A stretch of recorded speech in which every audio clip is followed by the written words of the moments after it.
Welcome to Asking for a Friend, the monthly segment on What the Hormones, where I ditch the script and pull up a chair with one of my favorite girlfriends for the kind of conversations that usually only happen in group chats, parking lot debriefs, and late night kitchen tables.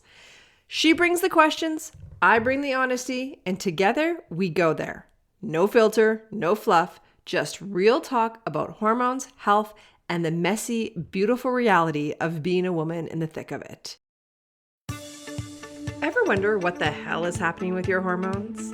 I'm Kate Nagai, certified women's hormone health practitioner and cycle syncing strategist, and this is What the Hormones, where we decode PMS, perimenopause, burnout, and the chaos of midlife with real talk and real strategies. Whether you're here for hormone insights, expert conversations, or just need to know you're not alone in this, know that you're in the right place. So let's cut through that confusion and jump into this week's episode. So we're going to try something new, something never tried before, an idea that I had, and I was like, let's try this out. So many people have questions about hormones, and I don't even know where I'm going with this. This is what you call late luteal. All you did was Yeah. invite one of your favorite For girlfriends friends to come. Yeah, my BFF to to come. come and talk about All the hormones in the most questions. honestly, in the most honest, slightly vulgar way. Very explicit. I Yes, have other questions, but I that's wanted to okay. talk you with them.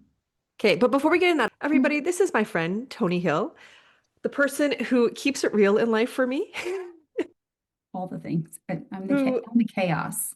chaos, and you really do challenge me in being a hormone coach. You ask the best questions, which is why you and your little friend crew down there have Yeah, created a nice list for me. So, yeah, definitely. I mean, okay. these were paraphrasing. These my friends are slightly more eloquent than I am at times. Um, But no, I asked them all. I'm like, listen, like bras off, man. Like we're just sitting in our hoodies and our hair. I put on lip gloss for you. Nice. Thank Um, you. You look beautiful. thanks. And the biggest, every question was some version of, are we fucking serious? Like, is this me? Is this who I am now? Is this what Yeah. I'm gonna become? Like there's no getting out of it. Um, I heard someone say recently, it was a doctor, and she was talking about how there's an entire generation of women that we did a complete disservice to because of hormones being related to cancers and hormone therapy. And there was all of these myths around hormone therapy that they didn't really know. And so one of the questions that I don't know that I've been asked this or we've talked about it too much because they think that for us, we all are just like, wait, give me the thing. There's a thing, give it to me. I don't care what it is, Mhm. right? Where, when I told my mom I was on this, she's like, is that safe? Should we be doing this? So I did have a girlfriend say, because she's in menopause, or well, she's post-menopause now. Um, and she's a little iffy about it. She's not on any hormone replacement. She's doing fairly well, but she's like, is it? So it's really interesting because she's one of my closest friends. She's only 50. I'm Mhm. 45. But even just that 5 years, she wants to know Yeah. that sort of thing. Like, what's that about? Like, when Well, when see, did this change? when did this change? Well, this changed because we really didn't care about women's health. Yeah. Let's just like call it as it is. When the Women's Health Coalition project or study came out, it was in the early 2000s. And I'm not an HRT specialist by no means, but I am fascinated by it. And so a lot of the people that I collaborate with or that I ask questions to, they know the answers. So this is what like I've kind of picked up. I have not read the study. I just know the little bits and pieces and the main concerns that a lot of people have. And so the main gist of it is that this study took place and it was the first attempt for us to really start to like think about women's health. Because if you think about it, we didn't actually include women into any health studies until 1993. Which blows my freaking mind. Yeah. Like it does. It blows my mind. Yeah, because somehow Do our you remember hormonal my makeup, reaction when you told me that? I I don't, was like, but wait, I'm sorry, say that again. What? yeah. That's crazy. It's crazy. And so if you think that we were just starting, they were like, okay, maybe this is safe to include them in studies in 1993. By 2000, I think the study happened in 2001. So when the Women's Hormone Health or the Women's Health Coalition project happened, we're really in our infancy of them Hmm. being like, okay, we're willing to test women on this. And so I don't think they had a big enough pool of people as well. The study was also done on older women. We're talking late 50s, 60s, even some in their Send them out 70s. the pasture. Those bitches are done for. We We don't don't need need them to worry about anymore. them. Give them all of the things. So it wasn't really a good scope as well. And the biggest thing is so when they started to see some numbers suggesting that there was a link to breast cancer, and it was still a fairly small number, Hmm. what happened is they shut down the study versus investigating it further and then just made this blanket claim out into the media that HRT causes cancer, breast cancer. They didn't look at the nuances of it. They didn't look at family history. Like they didn't really do a full study. And so part of the women empowerment that's happening here, a lot of people are like, let's bring this back and let's actually analyze the data. And what they've Yeah. found in recent years when going through the data again is that it was results that were completely misread.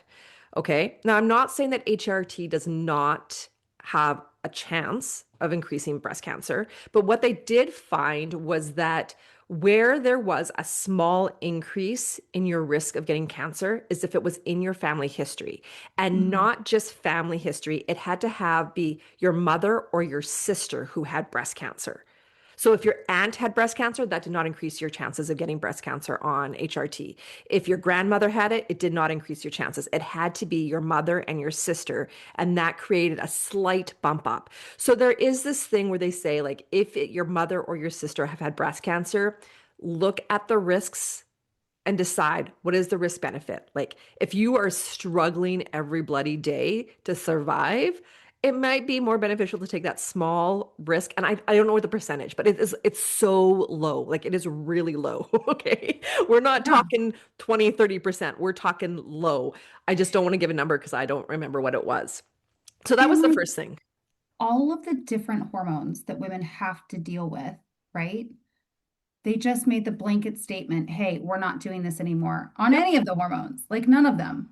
But if You know, you not just we're not just going to investigate which hormone is it that we no, can, here's what you can safely do, here's what you can't. It's just like, don't worry about it. None of them. well, they were Just do afraid none up of them. until 1993 to even let us be studied. So Yeah. 2001, it was like, nope, That's pull it. back, Shut it down. shut this down. These women are Um, fine. They can handle it. They grow yeah. children in their bodies. And Yeah. then the other major problem that they had in it was that so there was two different branches in the study. So one was estrogen only therapy, and the estrogen only therapy was synthetic estrogen, and it was given to Yeah. women who did no longer had a uterus, so it had a hysterectomy. What they showed there was that there was no increase in breast cancer. In fact, there was a slight decrease in risk. So, but that was never talked about in the media. We did not talk about that at all. Yeah. Where we seen the risk was in combination therapy of estrogen and progesterone.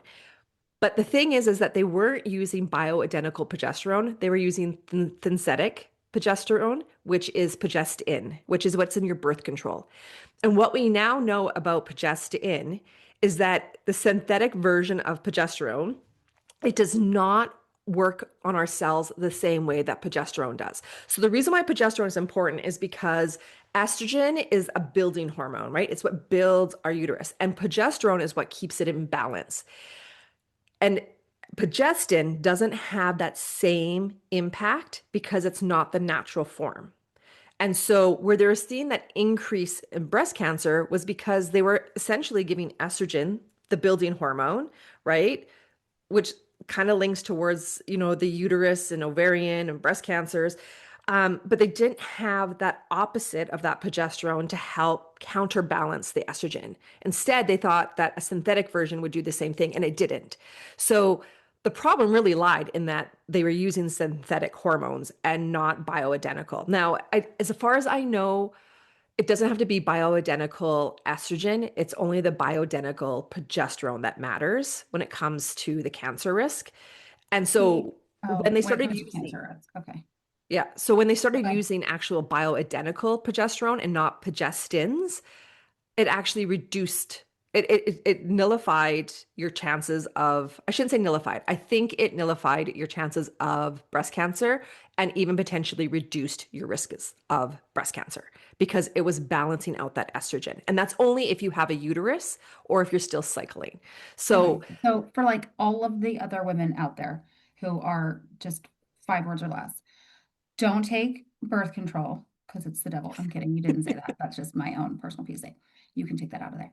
Um, no, so essentially this is all debunked info because we yeah. weren't testing first on women at all. And then when we did, we saw a little increase because we were testing only a subsect of women, very specific Mhm. women.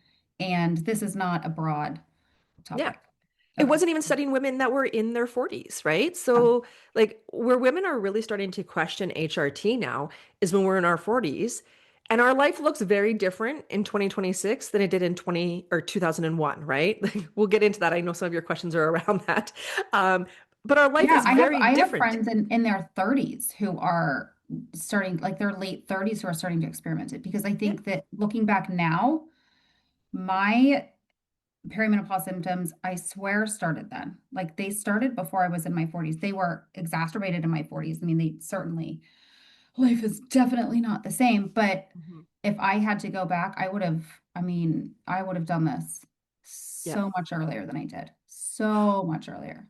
Well, and one of my teachers always says, our body wouldn't create something to cause damage, right? Like Yeah. we have estrogen and progesterone in our bodies for years, Yeah. decades before we Yeah. hit perimenopause. So why would we think that this thing that we've been already our bodies created and utilizing for 20, 30 years, why would we think that it's now toxic to our body? And the reason Hmm. is because it becomes toxic when we try to do a synthetic version that doesn't have the same molecular buildup, that doesn't interact with our cells the same way as the natural hormone does.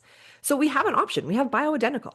You just have to go to your physician. So my biggest thing for any woman who's thinking about HRT, because so many doctors are still not educated in it, is that if your prescription says progestin, it's a no-go. That is synthetic. That is not the natural progesterone. Yeah, I mean, I think that there's so many different ways to get information these days, and it's such a double-edged sword because you can Mhm. genuinely find out anything that you want, but you can also just Google, is the sky red? And you'll find some nitwit out there who's like, yes, and this is why, right?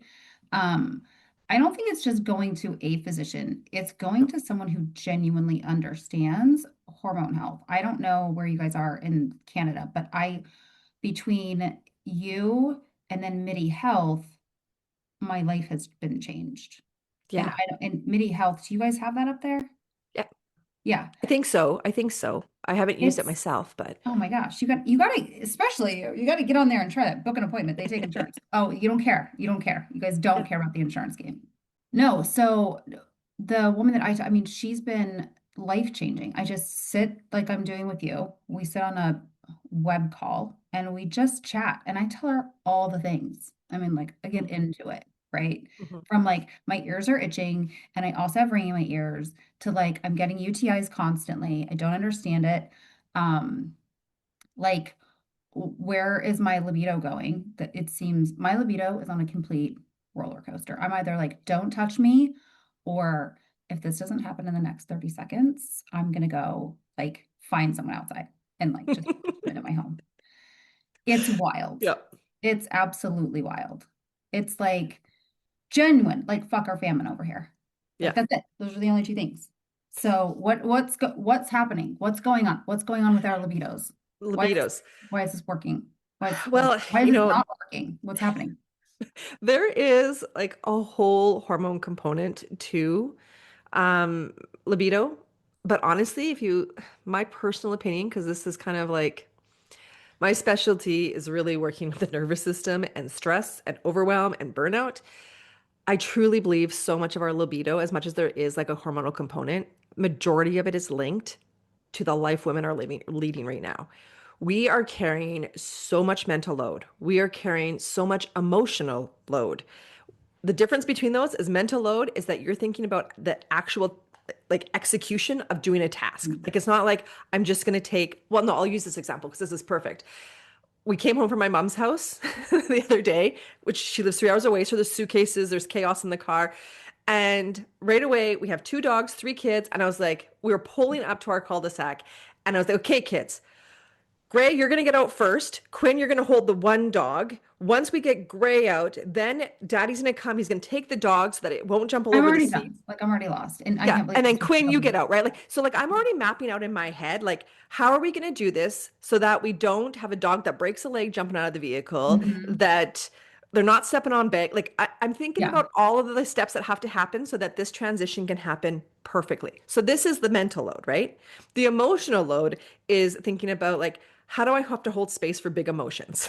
Like Yeah. my So like one you daughter, get there, your kids don't listen to anything that you said because they've like lost you after like, okay, what? yeah, And the dog jumps out of the car and then you're fucking pissed because you're like, didn't I just tell you to do this? Like I we're just pissed. literally And then walked through this. the Yeah. one kid has scratches, so now it's crying because they hurt. And like, so then you're holding that, like, emotional load is not even just carrying your own emotional load, it's Yeah. understanding how everyone in your family reacts and how they need support when they're having big feelings, right? And like, why So did, okay, just like, why are we even stuck with that? Like, why? Why are this we, is the question. ugh, So it's when you super think of annoying. that, a woman's mind is constantly really, or oh my God, what's the word? It's totally left my brain now. Like reeling? I don't know. I don't know Sure. what the word That I'm sounds thinking of. right. The word we're recycling through what has to happen and how it has to be executed, and how am I going to hold emotions for these people that are feeling this, and how I'm going to answer the 5 questions that are coming. Like I honestly have a rule in my car. You can ask me 3 questions and then you're out of questions for the rest of the car ride because it's too much. The car ride, that's it. Oh my gosh. I'm like, you get 5 questions a day. We were on our way to math to church service last night to get ashes for Ash Wednesday. And on Elizabeth asked me 2 questions, and I'm like, that's it. I'm done. Like, I Yeah. can't. Stop it. I have no more answers for you. Stop with the questions. You know what I mean? And then I Yeah. felt like, is she being defiant just to be defiant? Like what's happening here? Because my kid's not usually like that. And so I told her, I'm like, is this the kind of day we're gonna have? Is this the evening that we're gonna have? And she's like, calm down already, like mellow out. And I got out of the car and I was like, listen. And she goes, Mom, she stopped me. She goes, Mom, can it just be a little bit that like I have a little bit of attitude and you have a little bit of attitude and like we're just not communicating well? Like, does it have to be all my fault? Yeah. And in that moment, I'm like, ugh, she's so smart. I'm like proud of her. And also, like, stop talking. You're not supposed to be this mature. Because I'm the mom and I did nothing wrong. So it's like, okay, fine. And I told her, I said, look, I've had a whole ass day. Like, and I don't swear at her or around her usually, but I told her that. I was like, I've had a whole ass day. My leg hurts. I'm going to this church service. I had to put on a bra, truly put on a Yeah. bra. And Well, that's a lot of work. So, I hate being in a bra. That's why I don't leave my house. I'm such a recluse. And I'm like, do I have to put on pants and a bra for this? Because I'm not going. I'm not going. Um, those just as a side, those things where it's like, oh, going out in your 20s where you're like, yeah, where are we going? Like, let's do this. And then in your 30s, you're like, okay, I'll meet you there. I'm gonna like drive separately. And then at 40, you're like, I'm not going. Is it past 9? I'm not going. Right? Have you uh-huh. seen those? Yeah. That's how I feel like with bras and panties now. I'm like, wait. It's not only like, do I not want to, I'm like, do I have to put on a bra or panties for this? Like Yep. truly. So anyway. Well, Um, and talking about that, like today, it's bloody cold here. It's minus, I think it was 35 today. So it's really cold. And so am I I don't, allowed to swear? you're I thought, totally allowed to swear. okay. So I don't let my kids walk to the bus stop when it's this cold because they're going to freeze to death. You So don't say. I drive and I wait for the bus to come and then they get I'm out and like they pissed go. that they have to go to school in this weather. I'm like, no one should be out. What are we doing? That's too cold. I love it. So I drive them, and as I'm sitting in my car with my I'm 45. I have my winter jacket, which is like a sleeping bag. Right? It goes down to my ankles. I see this teenager outside wearing a hoodie that's rolled up and tucked under the side so her belly's And still you want to, exposed. don't you, I can't tell if I can't tell if I want to kill her or if I want to go give her a hug and pull her into my car. Like Yeah. I used to be so much more, and this leads perfectly into the next question, the rage, because I'm looking at her like, who is your parent? Like, do you have parents? And what did you do with your coat? Why are you even dressed like that? Do Yep. you have any common sense? Or what's wrong with you? I'm like judging this poor little teenager when we've all been there. I was there, right? Where you Yeah. like either change your outfit or you don't care, or you just leave and you have no body temperature. But what did you do? Did you pull over and tell me you said something? No, I didn't. I was just like, Are you I'm freezing? gonna point it out to my kids. Like, this is what you're not allowed to do because you're gonna freeze to death. Oh my gosh. And you know what they're going to do in just a couple of years? They're going to be like, "Mm, I look so cute though. Like you don't Yeah. understand. It looks, Yeah. oh my gosh. Yeah. So Seriously. before we go on to I'm going to start doing that now. I'm going to be like, listen, are you cold? Do you need a blankie? Hop on in. Get into a stranger's car. It's fine. If you're going to dress like that, you don't okay, have parents that care about you anyways. It's fine. you You know, can get parents into a that care stranger's about car. you. You don't, I'm the only person in this universe that's obviously going to care about your well-being. right? Oh my God, so true. Um, so let's just go back for a minute because I like this libido question because Oh, okay. yeah, I so forgot we were even talking about libidos. Go I know ahead. that's okay. We go on these tangents and it's great because I bring us always back. So it's perfect. I I love love it. it.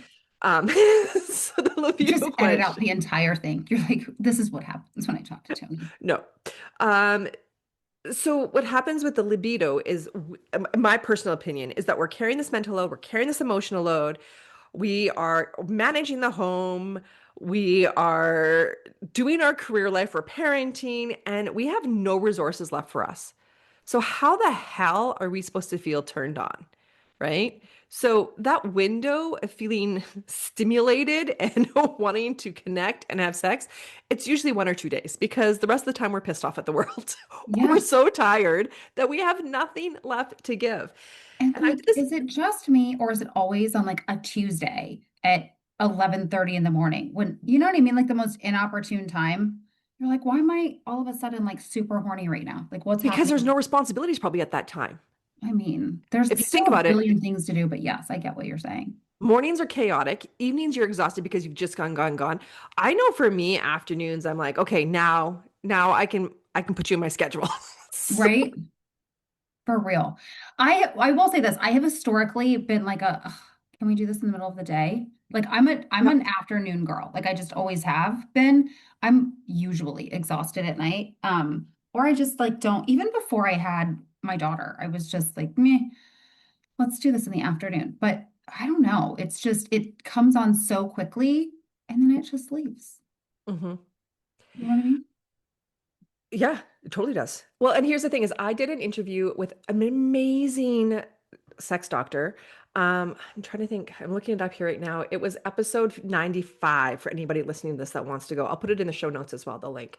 But she talked about, especially in midlife, this difference that happens for women where libido moves from arousal or sorry, it moves from desire to arousal. So when we were younger, there was like this desire, right? Like we wanted to connect, we wanted to have sex, right? But then it turns into arousal. And this is where men fall short, is that arousal's the slow burn, right? Mhm. It's like the holding of her hand. It's like the prep work you do 24 hours to 7 days in advance, right? Stop it. 24. Well, can you think about it? Like No, if I love this. No, no, no, no. Keep going with that. Keep going. yeah, so like the arousal part is where your partner really shows up and sees you and is connecting with you. That might even be just like having a conversation for you for the first time in forever because you guys have been in separate rooms, right? Like this is where things change. And so women, we turn on with arousal. We need someone to turn us on versus it being instantaneous. Okay. I'm posting this later. I'm just letting you know. I'm posting this right now. Okay. Sounds good. So we women move from desire to arousal. And As we age. arousal starts when for women? Say it again, please. Well, whenever we're All burnt those women in out. the back, Oh, well, say it yeah. again. To create that arousal experience for women can be sometimes up to 24 hours, maybe even a Yes. week. Right? Like So, all the little things, like hold yeah, my hand, grab the yeah, grocery bag, like be sweet. Don't just try exactly. to jump my bones. And men operate the different. They work off a desire. They can go from being flat out tired to all of a sudden having like a thought in their head of a naked woman or seeing a commercial in underwear. And then the desire's like, woo, I'm here. I'm ready to play, right? That's the difference. Women need to be turned on. Men, it's like a flip of a switch. It's just like it's on, it's off. It's, 24 hours I don't before. know. I'm talking from my own experience. I think I need a good, No, you should just stop there. No, this is most because women. Okay. Now I I want to just know. think like even if my husband does one thing during the day, I'm like, that's not enough. Like I need you to like I need to know that you are thinking of me and not just I don't know. Yeah. Sex. Yeah. Yeah. I want it to know that you like actually appreciate and love and want me and not just like, oh, I just want to have sex right now. I just want a relief. Yeah. Yeah. For women, it's connection. For men, it's relief. Yep.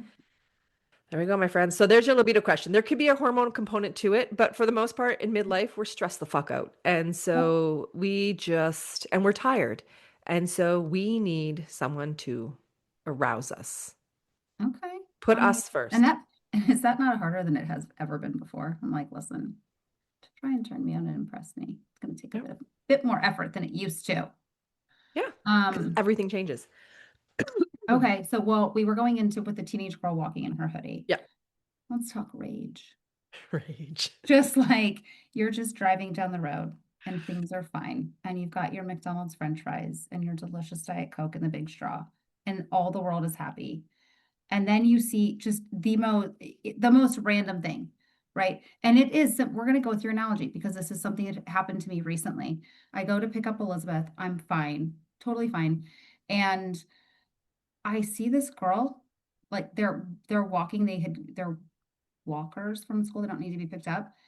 And this girl is in full on, okay, first we're at middle school, full on jeans, a tube top, but she's wearing a full bra. So now we've got bra strap showing, right? But a tube top and then high heels.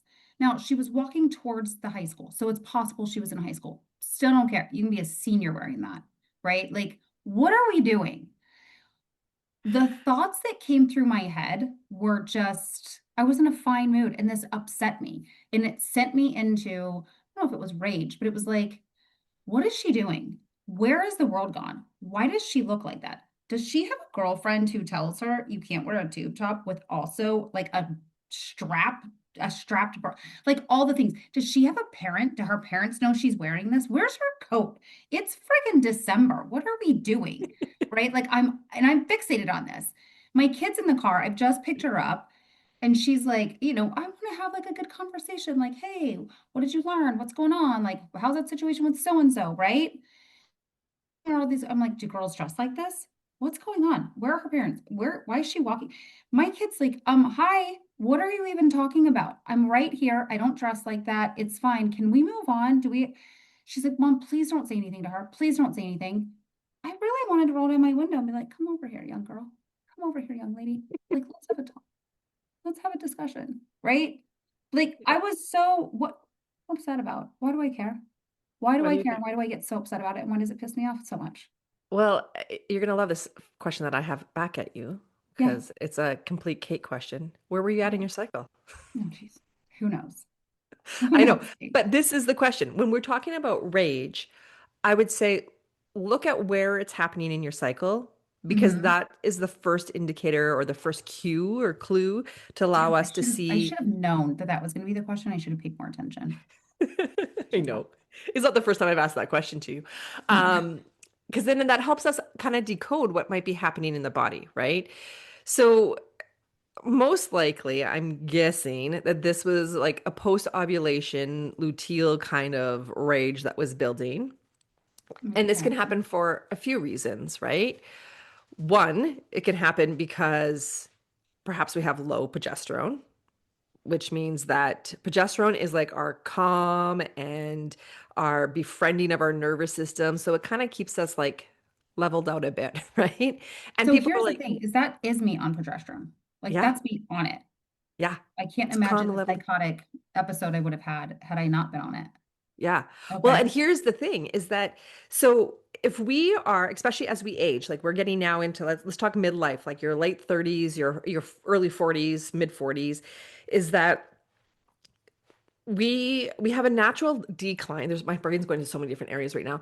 We have a natural decline in DHEA that starts to happen around 25 to 30. We have this is when we are at like our most robust amount of DHEA in our body, and DHEA is kind of that stress resiliency hormone, right? It's what lets you in your 20s go like, hey, I can stay up till 3 o'clock in the morning, and then I'm gonna get Oh, up I at don't want that. 7 and I'm going to go to work and nothing's going to phase me. And then I'm going to have this customer snap at me and I'm not going to want to respond because I'm feeling too timid. Like our stress resiliency hormone, it's at its peak in its 20s, right? And we call it the fountain of youth hormone.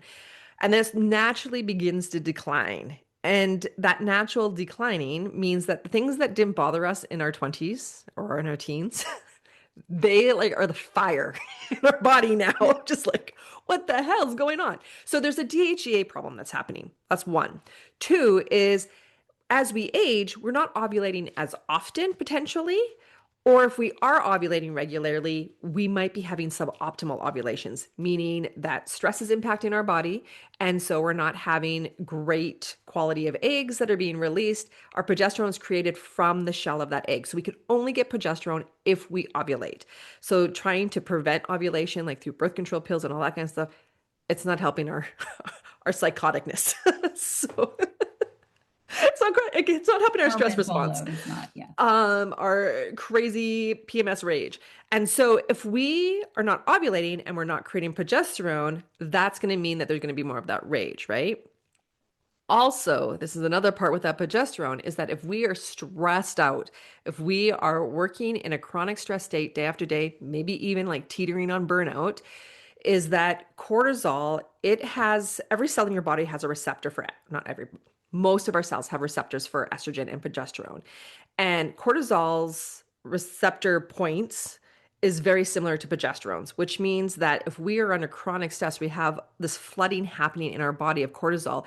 It's blocking all the receptor points for progesterone to come to the cell and release all that goodness that it does for that cell. And so progesterone can't get into the cell, which means that it's just free roaming going, where do I land? And then eventually just gets flushed out of the body.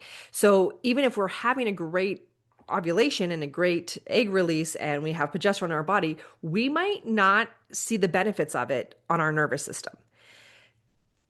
And with that, if you're getting your hormones tested through blood serum, you might also be showing that you have great progesterone levels because it's in your blood. It's just not doing its job, That's right? So awesome. it's running the race, but it's not Yeah. actually running in a straight line. So Yeah. if that Yeah. makes sense. And what we don't, and this is where I think we've done such a disservice to women too, is that we refer to estrogen and progesterone as like these reproductive hormones. Like their only benefit is to help Right. us with having babies or creating life, right? These are full body hormones. They're actually, it's being considered to reclassify them as neurohormones because we have so many receptors on the brains for them. They have such a huge impact on our brain. And so this is why we see all these quote unquote brain issues in midlife because of the drop of these hormones or the erratic nature of these hormones, right? Because they are not reproductive hormones. They are full body hormones that are there to do so much for our body beyond giving birth. They are there for our bone health, our cardiovascular health. They're there for our ability to regulate insulin so that we don't become diabetic. They're there for our brain so that we don't have dementia and Alzheimer's. And like, they Yeah. are full body hormones, but yet we're still referring them in the medical world as reproductive hormones. Before we keep going, I want to share something with you. If you've been listening to this podcast for a while and you're thinking, I'm ready to go deeper, like really understand my cycle, heal the burnout, and reclaim who I am beneath all this stress and all these symptoms, registration for Cyclical Reclaiming You is now open. This is my 9-month signature program where we don't just learn about hormones. We learn the language of your cycle. We use hormone hacks and cycle syncing tools, and we reconnect you to the feminine wisdom that's been there all along. It's deep, it's transformative, and it's designed for women who are ready to come home to themselves. If that's you, head to sherevival.com/cyclical. The link is in the show notes below. All right, let's dive back into this episode. That's so unfortunate. That's so unfortunate, but it also makes complete sense. Mhm. Complete sense. Yeah. Yeah, I mean, you feel like you're going crazy. You really Yeah. do. You feel like you're going crazy. And like I said, every woman that I spoke to kind of gather questions, right? That's the underlying issue. That's the underlying question is who the hell am I? Who have I become? Am I broken? Am I ever going to go back to normal? Why do I feel like I've lost myself completely? And you do. You feel absolutely lost. And then also on top of that, you're in the middle of your life. Men have midlife, reflections or crises or whatnot. So we're experiencing all of this at the same time that, we're having these complete meltdowns in our bodies hormonally. You hit on something so important there. You said that we were going through this midlife crisis where it's like, am I going to be this version of myself for the rest of my life? And I think this is where so many women struggle, partially because it has not been communicated in our society to us in a different way. It hasn't been reframed. But midlife, because of the shifting and changing estrogen and progesterone levels in our body, because our body's preparing for this big grand change, it's why it's called menopause, um, is that it's restructuring our body completely. We're not broken post-menopause. We're not broken because we I don't have. liked myself. I didn't need a restructure. But here's the thing. You may change your mind on that. When you think about the younger version of yourself, your 20s, maybe your early teen or late teens, when you had like a rush of all of these hormones and they were kind of like always there, Okay, yeah, that is sucks. we become really big yes people. We Because we have more DHA, we make these silent agreements of like, oh yeah, yeah, yeah, I can take that on. Right? Like I look at my Yeah, that's marriage true. in my we got together in our 30s, and even with my first daughter when she was born and we're like, yeah, I'm going to stay home, there was not an actual like sit down, let's write out the agreement. It was just like, okay, now that you're home and I'm working, you're going to do all of these tasks, right? Like these are the silent agreements that we get into involved with. Like you were saying before, of like, why do we have to carry the emotional mental load? Why can't they carry some, right? Like the other this was a few months ago. I remember my kids were asking me a question again. I'm like, you guys have two parents. Ask your dad. And they're Oh, like, but we ask him and he says, go ask mom, right? This is another one of those silent agreements because they assume that we know best because we're in the home all the time. And so we say yes to these things when we're in a place where we have really good stress resiliency. We're that yes woman. We do all the things we want to people please. We want to do things perfectly. And then we hit midlife and it gives us this opportunity. I think the dip in our hormones gives us this opportunity to reevaluate everything about, am I doing this because it actually brings me joy? Or am I doing this because this was an agreement that was made that's now very outdated and we need to have a conversation? Right. And that's what I kind of see my midlife. I actually really love my 40s because I have better boundaries than I've ever had in my for sure. life. For And I sure. actually do the things that I want to do. Like you're saying, like, it's past 9 o'clock. I'm not leaving my house, right? Like that kind of conversation. Like that is us rediscovering the life that we actually want to live for us, not building a life that we were told or sold that we should have. We should want to go to university and get a career. We should want to get the house. We should want a husband. We should want more than one kid. We should want all these shoulds are put on us. And then we do the things. And then we're like, I'm burnt the hell out. And why? And it's because we agreed to these things that we were sold to. But the long term consequences of all of those is that Yeah. it's a continued to do list, a continued driver, right? Like even the career thing. Like when I look back at what I went to university for, I was like, oh my God, how would I have? Oh, I went to university to be a lawyer. I only put 2 years in before I changed specialties. But how the hell would I have been a lawyer, had 3 kids, and do everything that I do right now? Like, I don't know how I would have done it. I mean, you probably would have been a great lawyer, but like Well, also weird. I could Weird. have rocked a suit, let me tell you. But um, Right? Right? What's that? Little What's that Ally movie? McBeal I'm having action. it's That's the when you Legally know Blonde. that legally, oh yes. Yeah. She was, I mean, I'm not legally blonde, but I would like to believe I no, could be. So, she was, oh my gosh. We were all so young. yeah, Remember that?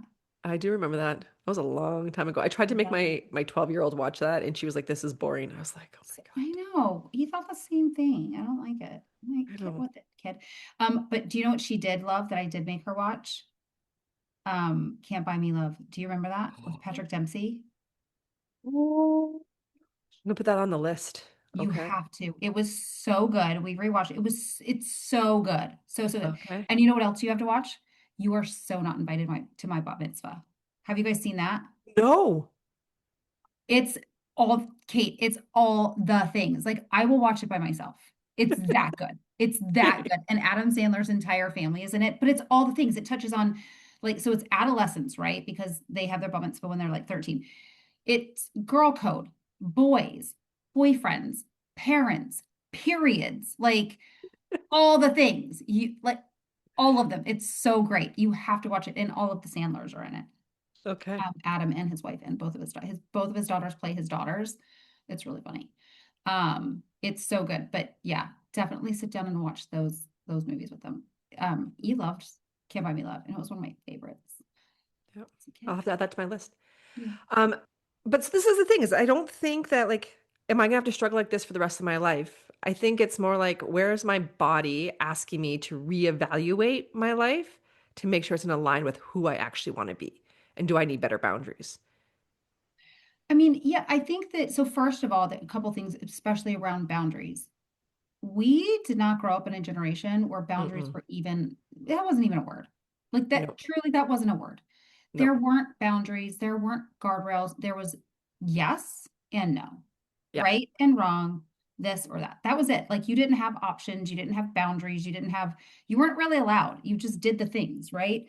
So I think that from a mental health perspective, I certainly teach E about that more so now than I ever have. So we just had a situation at school. I sent her off to school this morning and I had to email the school about it. I had emailed the dean and the dean's going to talk to her and she's nervous.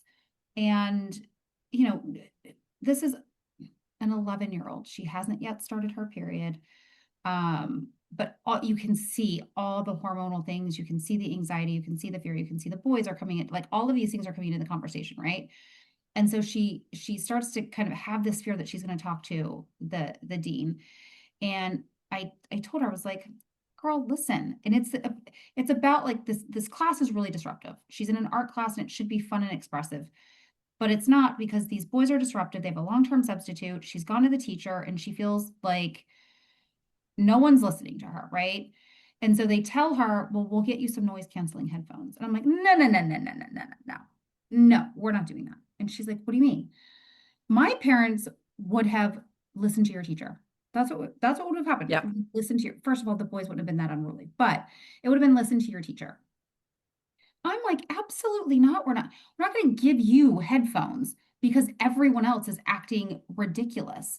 So I email the dean. She's nervous. I talk her through it, and you can just see the whole transition of feeling, right? Where it's a male authority. Hmm. He's a bigger guy, right? She's just nervous about it. And I was like, he deserves no more respect than you do. You're still a human being and you still have a voice. He's going to ask you what happened. You tell him your story. She did this one thing where she like stepped on the kid's shoe because he was bugging her. And I was like, of course you did. And she's like, I'm going to get in trouble. What were you supposed to do? You're frustrated. You've told everybody and you're frustrated, right? Like you're 11. You're not supposed to know what to do. You've gone to the adults and they haven't done what they're supposed to do. My parents never would have had this conversation with me. Not ever. Ever, ever, ever, ever, ever. My parents would never have even uttered the sentence, you don't deserve any less respect because you're a child. Never in Yeah. their ever would they do that. But also, I think that that leads into so much into how we were raised and being yes people and being polite and never saying no and don't challenge authority and don't question anything, especially men, as conscious or subconscious as that was, the messages. And I don't want that for her. And so as I'm talking her through this last night about what's going to happen, and I said, and if he brings up that you stepped on the kid's shoe, be like, yeah, I did. I don't know what to tell you. I'm frustrated and I'm 11. You're supposed to be able to answer the questions, not me. Did I get frustrated? Yep. Don't know what to tell you. I don't have the resources at 11 to like handle the situation, right? And I'm like, Yep. you can own your stuff and still be right. You can Hmm. say, I didn't handle this properly. I also didn't have the resources and I asked for them and didn't get them. And so this is what I did. And it's not right. And I don't want to be this person, but I tried to be different before. I didn't get that message until I was like, I don't know, late 30s. Did I Hmm. start to actually think about that? So I'm hoping that the boundaries aren't just a menopause thing. I hope I'm guess I'm starting to see that maybe it's a societal thing too, especially around young girls and Hmm. young women. And just kind of spreading that message. But it's I will say that it's kind of like we never tested this on people before, right? Like, what is this next generation going to feel like? Are they gonna, because I think that we are giving girls and young women more empowerment than we ever have, which is such a great thing. So I'm really interested to see, what does their midlife look like? Does it look like this? Does it look like waiting until you're 40 to be like, yeah, we're not doing that? Or, are they having these conversations with their partners and their spouses beforehand where they are kind of taking a look at, like, this is how my parents did it and that didn't go off, that didn't go Hmm. well, right? So it'll be interesting to see how they Yeah. work through And it. I think our generation right now is the peak generation. I Yeah. think our mothers before us, they didn't have the same stress load that we have. There wasn't the same expectation of being career driven and maintaining a house. Well, nothing's being taken off of her plate. I am not saying that women should not be career driven, but I'm also saying that no woman should have to do it all. We can, but we shouldn't have to. That's why we're in partnerships. That's why, Yeah. there should be no expectation that I hold all this information and he just executes what I tell him to, right? And love my husband and he tries to be helpful, but the thing is like trying to be helpful is also not helpful because I'm having to tell you, I'm still having to dictate to you. There was actually a study done and I thought this was fascinating. And I don't have it on me right now to be able to reference it, but they were saying they examined 30 different household tasks and how many of them were thought through and executed by a man versus a woman. Do you know how many were executed fully? The thought process and the execution by a man? Hmm. One. And you know what it was? Taking out the Stop, garbage. stop it. And it's true. And if I think in my household, I don't think about what day is garbage day. I do not think about like the garbage has to be taken outside. I don't think about having to bring in the garbage cans. I don't think about how dirty like I don't think about the garbage. My husband does all of that. That's the only task that I can honestly say that he does from start to finish on his own. Otherwise, it's always me thinking about the process of being like, okay, we have to cook supper. Can like, and we've had this conversation where you laughed at him when Yeah. I was like, I am so exhausted. I am so stressed. I just need a night off. Can you Oh, make like how many, supper? yeah, how many Yeah. And he chicken was breasts like, do I how many need? chicken breasts? He's like, well, first Um, his question was like, what do I make for supper? And I was like, I don't know, make rice and chicken and some kind of vegetable. Okay, well, how many chicken breasts do I cook? I don't sis, know. Our family size has not changed in the last right? 6 years. Like, Like, listen, give me a call. I can help you through this. Okay. but here's the thing. Like it was really funny. Lee went to go get go get bread the other day from our bakery that's nearby. And I told him, I already sent him a text saying, these are exactly this is the slice cut size that I want. Like I had to list it out for him. And he was in line and the gentleman before him ordered a loaf of bread and got it cut regularly. And then he counted how many slices were in the loaf and then called his wife to say, okay, there's this many slices in the loaf. Should I get a second one Shut or is this up. enough? And so then Lee was like, I started laughing to myself in line thinking this is ridiculous. And then he's like, but then I paused and realized, but I would actually do the same thing. And I was like, so you see how ridiculous you can be at times.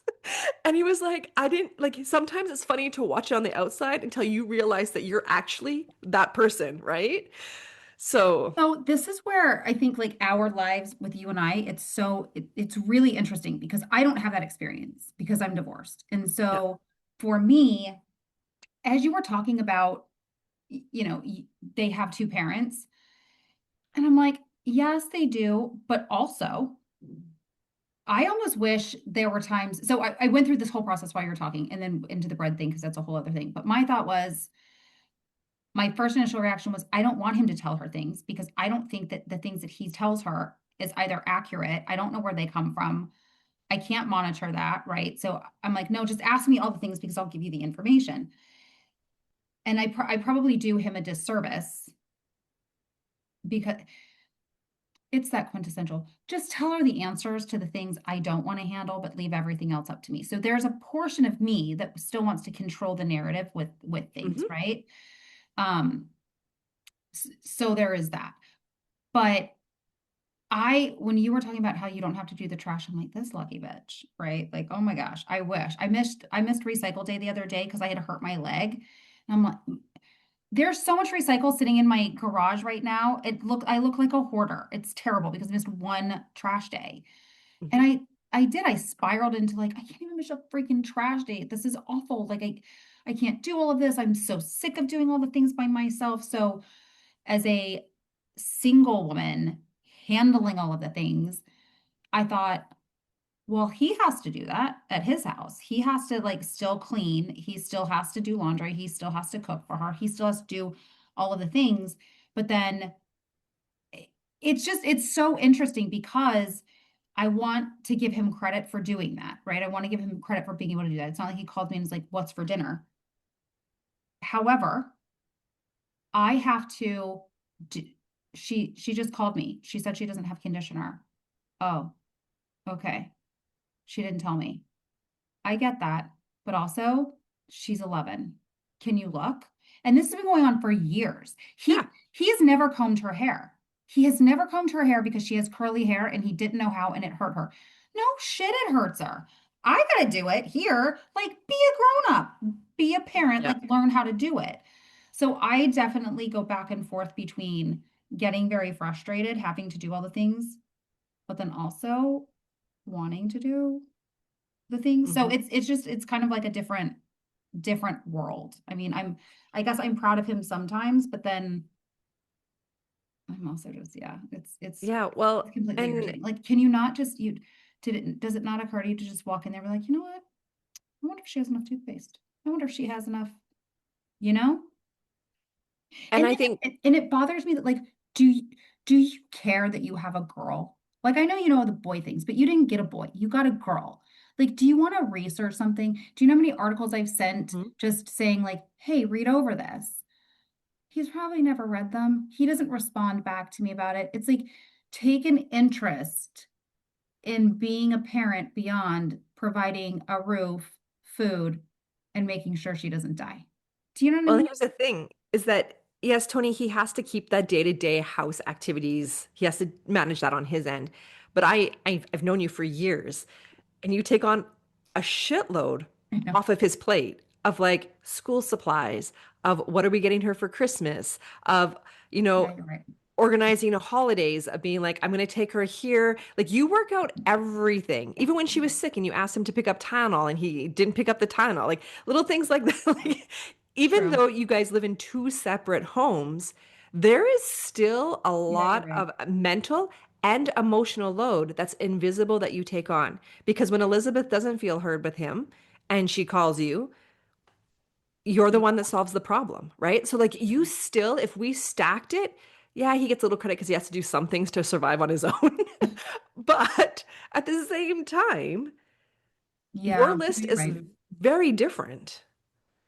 No, And so you're this right. is why I think we're the peak right now, is because our parents didn't necessarily have the same pressures or sold the same dialogue that we were sold, right? Like my mom didn't go to university. My mom didn't strive for Mhm. a big career. She started off small and worked her way up and just did what she was told. To this day, she's still a very much a yes woman. Like, you want something, I'll do it. I'll give my soul to you if you need me to make you a meal, right? Like, she's still that person. And then we look at our children where I'm like, there's no way in hell my daughters you're not going to have Yeah, boundaries in any relationship, right? right? Yeah. And how they're not going to know their voice. In fact, my 11-year-old the other night told me that I was gaslighting her. And I was like, do you even know what that word means? This is a punishment. This is not gaslighting. So Oh, Very different worlds, but yes. our generation's like squished in the middle right now. And I think this is Yeah. why we're seeing higher rates of burnout than we've ever seen. But it goes beyond just the compounding stress that we're living in. It also goes to, and people all the time are like, well, I ate that as a kid and I was fine. Our food is not the same as what it Oh my was gosh, 30 don't years even ago. The start it on minerals me. and nutrients that you could get from a carrot 30, 40 years ago is not what you're getting now, right? Yeah. And there's so much research and studies on this of just like how when our body doesn't have the right minerals, we can't thrive either. And I can say like 100% I believe in this because I was somebody who was operating in burnout for about 4 years. And when I say I was operating burnout on the outside, I'm sure everyone thought I was looking great, but in the inside and in my home, it was pure effing chaos. Like I was Yeah. more rageful than I had ever been. I was constantly yelling at my kids. I was swearing. Like I was not the best version of me at all. Yeah. And yet I felt like I was dying inside. I would Mm. have this boost of energy in the morning. I would crash at 12 o'clock at lunchtime and I could not function again until 3. And then the guilt would stick in. So then I would work until 11 o'clock at night and then I'd be stimulated because I was in front of a screen and then I couldn't sleep. And it was a vicious cycle that I was going through. Yes. And I had done small steps to like work my nervous system and to resolve some of the burnout. And I thought I was doing good. I was like, I think better, but I was still like, there was still that underlying rage a little bit and the irritability with my husband. Like my PMS wasn't completely gone. And then I changed my supplements a bit, small shifts, not anything big. But then the biggest thing was going on an adrenal cocktail supplement because I knew my adrenals were tanked, which is potassium and sodium. That's really what it is. When we're under chronic stress, we burn through so much sodium. There's all this talk in the world about like too much sodium is going to give you heart disease. Sodium Yeah. and iodine salt are two different things, right? Like we're talking about the mineralized sodium. And so I was so depleted in sodium, I didn't realize it. And doing this within like 1 month, it's been a game changer. Like the other day, and I just shared this on the podcast, I think last week, where my husband was having big emotions. I was in my luteal phase, and I was able for him to have his little like mini freak out that I was like, I don't know what's going on here. Normally, old Kate would have been like, you're picking a fight right now. Like, let's go at it. Like, I've Hmm. got red Yeah. hair. I Yeah. would have been like full in it. And then I would have been crying later on. And then I wouldn't have talked to him for a few days because I'd been so mad. Right. But instead, it was like this out of body experience of I was standing at the counter and I was like, I feel no rage. I see he's having a big emotion like my kids have. I'm letting him have his big emotion. And it's all going to be okay because it's not about me. That is not something that I would have been able to resource later on. So, like when we talk about this level of stress and depletion that we're under as well, it is also on a deep mineral level as well. And so, I think there's so much that we can do for women in midlife. It's boundaries, but it's also like really good nutrition and making sure that we get the right supplements in to support ourselves, making sure that we get good sleep, and then changing this dialogue of like what society has perpetuated on us that we have to look a certain way, behave a certain way, show up in a certain way, and really just own who we want to be. That was my little soapbox there. So No, I mean, I think that that's incredibly important. So, he has ADHD and dyslexia, and so she has been having real bad anxiety at school. So I did like every good mother, and I took to ChatGPT and was like, "Help me figure this out." So, it came down to, I mean, one of the first questions, right? And I know this, like I know this. I've been down this road. We worked with a nutritionist. Like I know all of this, but it speaks to kind of what you were saying, knowing it, having it in there, knowing it and then being able to execute, but also just being able to like recall it too, yeah, right? So it was some of the first things that she was asking me, because my chat's a female, was like, what is she eating? What do things look like? And all I did, because I have um my omegas that I yeah. take, I looked at it. It's within a safe dosage for her. I gave her one in the morning with breakfast, and I gave her like a little bit more protein because my kid's like a carb junkie. So it's like, hey, Hmm. here's a bagel, eat it on the way to school, right? So we were doing that. She loves the Starbucks pink drink. We would go through the drive-through. I'm getting my dose, right? She's getting her I mean, I need like espresso straight to my veins sort of thing. I grab her a pink drink because I'm like, oh, it's coconut milk and some strawberry something. Here's a bagel and a pink drink for school. All carbs. Lo and behold, this stuff has caffeine in it, which I did not know. She's like, no wonder. No wonder she's having all of these strong feelings. So Hmm. she's like, you can't take bagels away. It's her favorite thing. Cut out the pink drink. Here's a dupe for it, which is really not the dupe for everybody listening. Um, we're still kind of working on that. But add an egg to that bagel and send her with an omega. I'm telling you, I have a different child. And then I Yeah. started giving her the magnesium at night to like the anxiety has dropped significantly, Hmm. significantly just on two small supplements and just changing a little bit of her diet. Yeah. It's crazy, crazy. And Hmm. of course, I know that your diet and exercise and supplements and things, but it just when you see it that quick, when you notice those changes, you're like, oh, this makes so much sense. So Yeah. much sense. My middle child, she has anxiety issues and she says sorry all the time for everything. Oh, that's Like her. all the time. That's Sorry, fine. sorry. And so finally this past weekend, because I was just like, probably because I was in my luteal phase, Yeah. but I was like, you have to quit apologizing. Because Quinn, when Yep. you apologize, I want you to apologize because you actually mean it. Like there is Yeah. something for you to actually feel sorry for. Like you are actually doing a correction in your Yeah. system.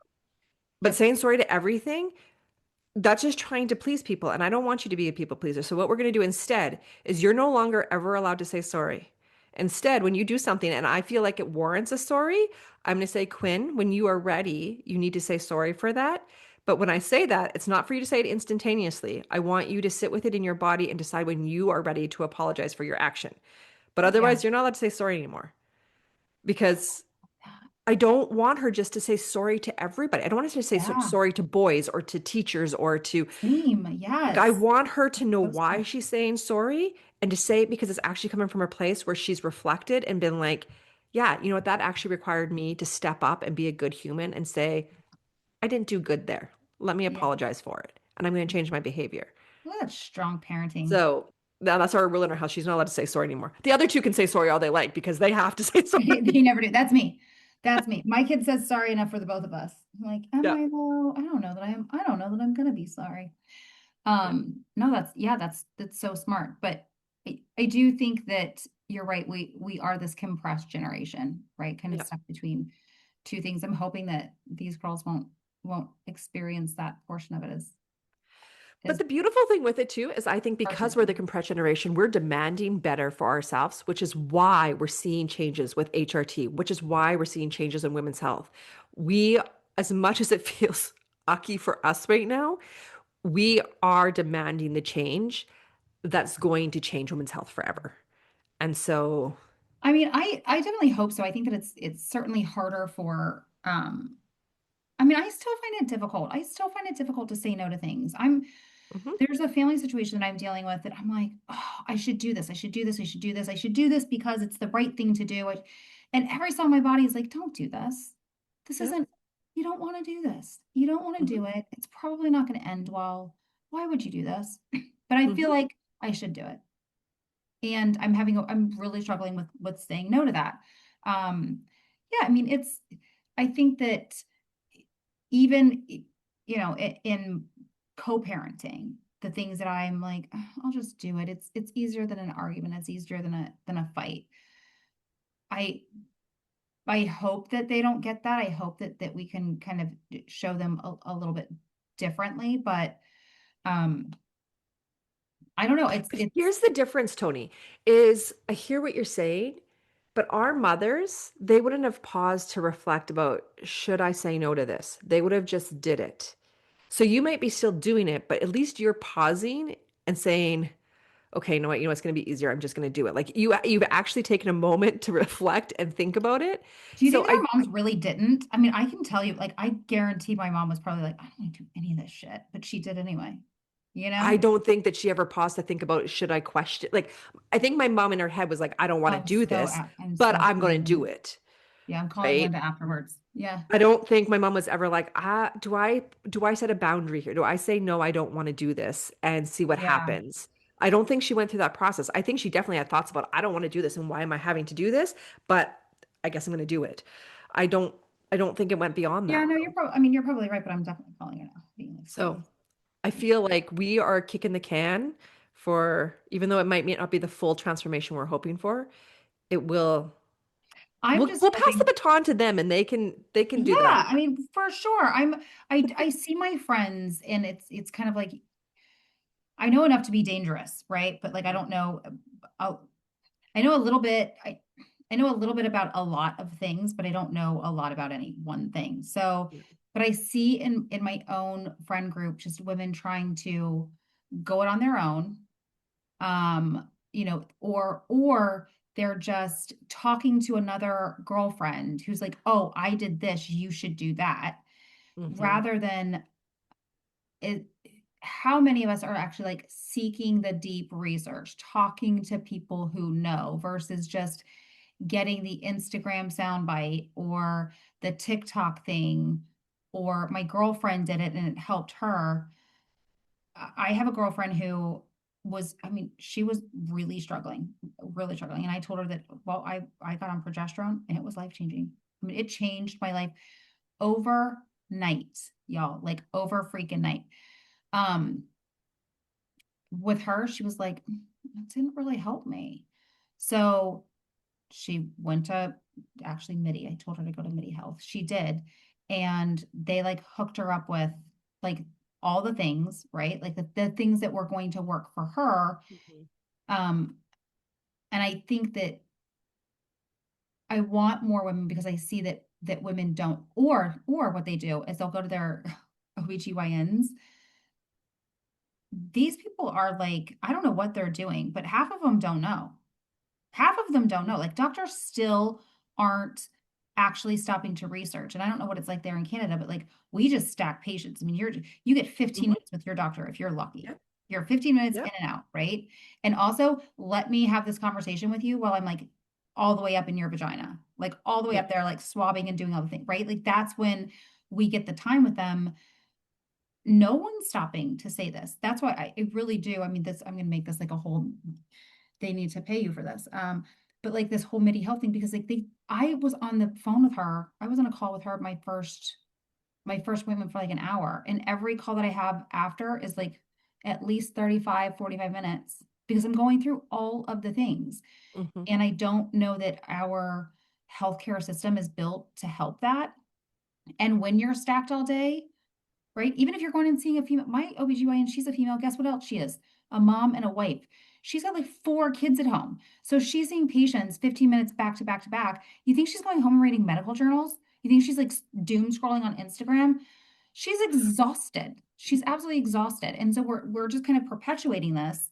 So like sharing this information is helpful, but you have to seek like the advice of professionals who know what they're talking about, who know what to look for, know what to measure, and know how to actually help you because we are all so unbelievably different, Hmm. even though we're experiencing the same things. Women's health, you really do have to think outside the box for how you're sourcing your help.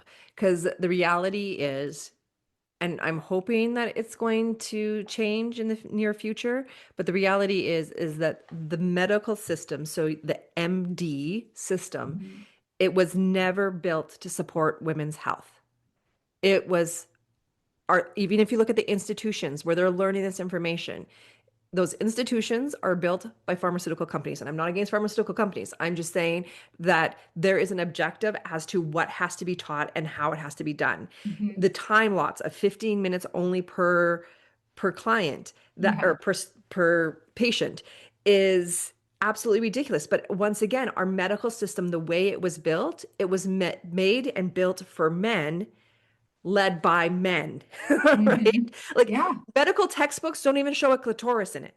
Like that was something that you just don't talk about because back in the day, a clitoris was a no-go. Like it was considered like it was demon. Like women who seek pleasure that way. It's yeah.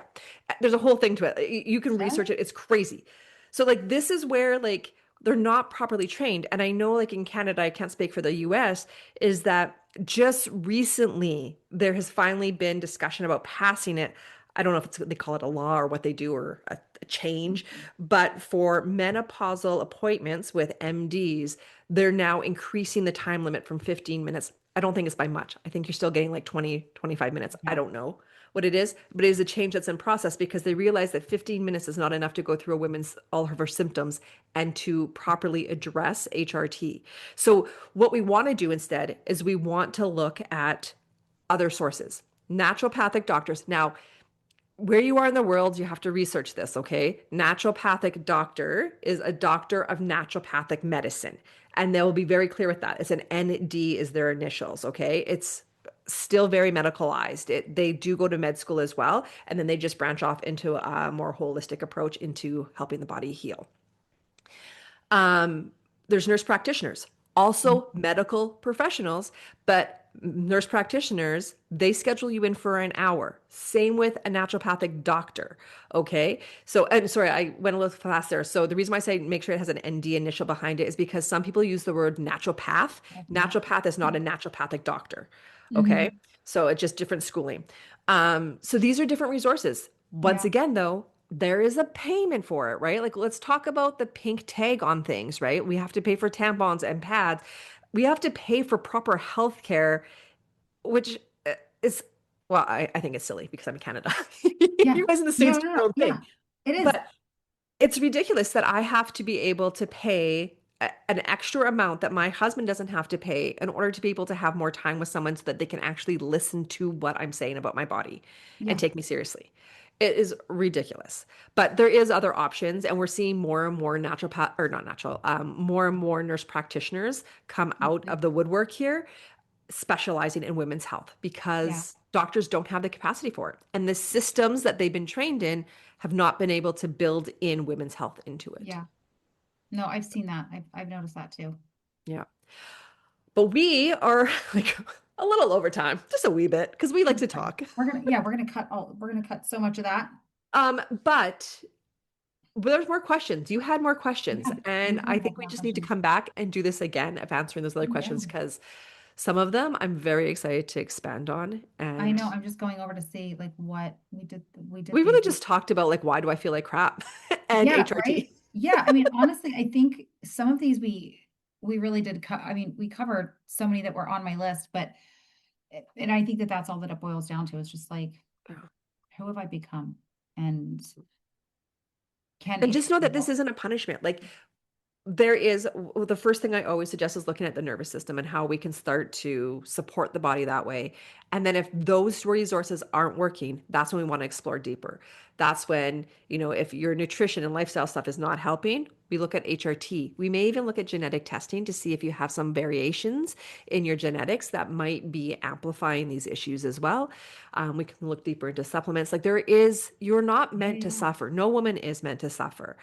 you know, I love Dr. Jolene Brighton. She always kind of says, like, menopause, I think, she goes, I don't think God screwed up on many things, but I do think that he screwed up on this whole menopause thing. Like, why take away something that was making us function very well? Like, I think that there was like a little mishap there in that right. programming. There's like a glitch in the system. There was a Yeah, like glitch. he missed the mark on this one. Right? Right? No kidding. Well, But you're also going to link your little adrenal cocktail, right? And then you're gonna hop yeah, off this and text me what yeah. you So because you can make them, I have a handout for one that you can make. But I honestly just buy mine because I don't have time to do that shit either. So yeah, same. Please don't ask me to make anything. no, I'm so barely making dinner. Okay. I'm not gonna make my own supplement. So yeah, just send me the link to whatever it is that you're using I will do so. because that's all that I need. Don't put something else on my plate. Yeah, no, and it's been a game changer, game changer. Right. All right. Thank you so much. Thank you for your Of questions. course. Thank you for all your friends that asked all these Right? questions. I I know. love that we're talking about I this. know the best people. What can I say? Well, I'm one of them, so of I course. know. Right? All right. Well, All thanks for right. having us. And And anytime, thanks and we'll do for this bringing again. in my If you're sitting here thinking, okay, but which hormone is actually causing my chaos? I've got you. Head to the show notes and grab my free quiz. What hormone is running the show? It's your first step to understanding where your body might need some extra support. And honestly, it's kind of eye-opening. Link is in the show notes. Make sure you subscribe, and I'll see you next week. Until next time, remember, you deserve to feel good in your body, and together we will figure it out.